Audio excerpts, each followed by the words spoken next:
நாடாளுமன்ற தேர்தல் பணிகள் தொடர்பாக தமிழக முதலமைச்சரும் திமுக தலைவரும் முதலமைச்சர் மு.க.ஸ்டாலின் தற்போது சென்னை அண்ணா அறிவாலயத்தில் ஆலோசனை மேற்கொண்டு வருகிறார். அண்மை செய்தியாக தற்போது நாம் பார்த்துக் கொண்டிருக்கிறோம். விரிவான விவரங்களை செய்தியாளர் செலினா வழங்க கேட்டறியலாம். செலினா, வணக்கம். இது குறித்தான விவரங்களை பதிவு பண்ணுங்க. நாடாளுமன்ற தேர்தல் நெருங்கி வரக்கூடிய நிலையில் குறிப்பாக திமுக சார்பில் அதன் பணிகளை தொடர்ச்சியாக மேற்கொள்ளப்பட்டு வருகிறது. அந்த வகையில் தற்பொழுது சென்னை அண்ணா அறிவாலயத்தில் தமிழக முதலமைச்சரும் திமுக தலைவருமான மு.க.ஸ்டாலின் நாடாளுமன்ற தேர்தல் பணிகள் தொடர்பாக தற்பொழுது ஆலோசனை மேற்கொள்ளப்பட்டு வருகிறார். ஏற்கனவே 3 குழுக்கள் அமைத்து குழுக்கள் தனித்தனியாக அவரவர் பணிகளில் மேற்கொள்ளப்பட்டு வருகிறது. கூட்டணி கட்சி தலைவர்கள் பேச்சுவார்த்தை குழு என்பது டி.ஆர். பாலு தலைமையிலாக குழு அமைக்கப்பட்டிருக்கிறது. அறிக்கை தயாரிப்பு குழு கனிமொழி தலைமையிலான குழு அமைக்கப்பட்டிருக்கக்கூடிய நிலையில் இந்த 2 குழுக்களும் ஏற்கனவே பணிகளை மேற்கொள்ளப்பட்டு கூட்டணி கட்சி தலைவர்களுடன் தொடர்ச்சியாக பேச்சுவார்த்தை என்பது நடைபெற்று வரக்கூடிய நிலையில் ஏற்கனவே 2 கூட்டணி கட்சிகளுக்கு இடங்கள் என்பது ஒதுக்கீடு செய்யப்பட்டிருக்கிறது.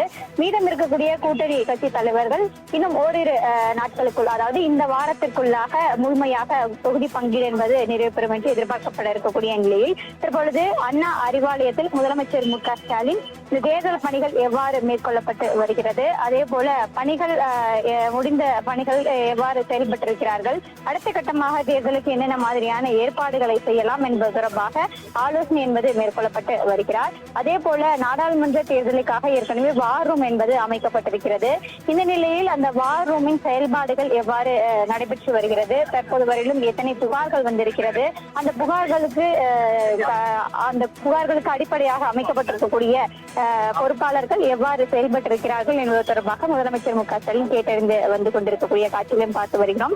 அதே போல சென்னை வடக்கு மாவட்டத்துக்கு புதிதாக பொறுப்பாளராக நியமிக்கப்பட்டிருக்கக்கூடிய ஆர்.டி. சேகர் தற்பொழுது முதலமைச்சர் மு.க.ஸ்டாலின் நேரில் சந்தித்து வாழ்த்து பெற்று வருகிறார். நேற்று புதிதாக பொறுப்பாளராக நியமிக்கப்பட்டிருக்கக்கூடிய ஆர்.டி. சேகர் முதலமைச்சரை தற்பொழுது சந்தித்து வரக்கூடிய காட்சியும் நம் நேரில் பார்த்து வருகிறோம். குறிப்பாக தேர்தல் பணிகள் எவ்வாறு நடைபெற்று வருகிறது, அந்த பணிகளை தீவிரப்படுத்துவதற்காக என்னென்ன மாதிரியான ஏற்பாடுகளை செய்யலாம், அதே போல அறிக்கை தயாரிப்பு குழு எந்த மாதிரியான கூட்டங்கள் என்பது நடத்தப்பட்டு அவர்கள் எத்தனை பரிந்துரைகளை பெற்றிருக்கிறார்கள், அந்த பரிந்துரைகளை எவ்வாறு தேர்தல் அறிக்கையில் இடம்பெற செய்வது உள்ளிட்ட பணிகள் தொடர்பாக முதலமைச்சர் மு.க.ஸ்டாலின் தற்பொழுது ஆலோசனை மேற்கொள்ளப்பட்டு வருகிறார். அதே போல கூட்டணி கட்சி தலைவர்களுடன் பேச்சுவார்த்தை நடத்தி வரக்கூடிய நிலையில் அந்த குழு தலைவர் டி.ஆர். பாலு இங்கு வந்திருக்கிறார்.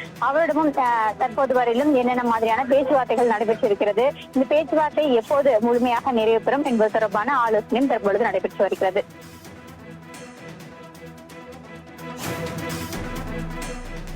செலினா, விவரங்களுக்கு நன்றி.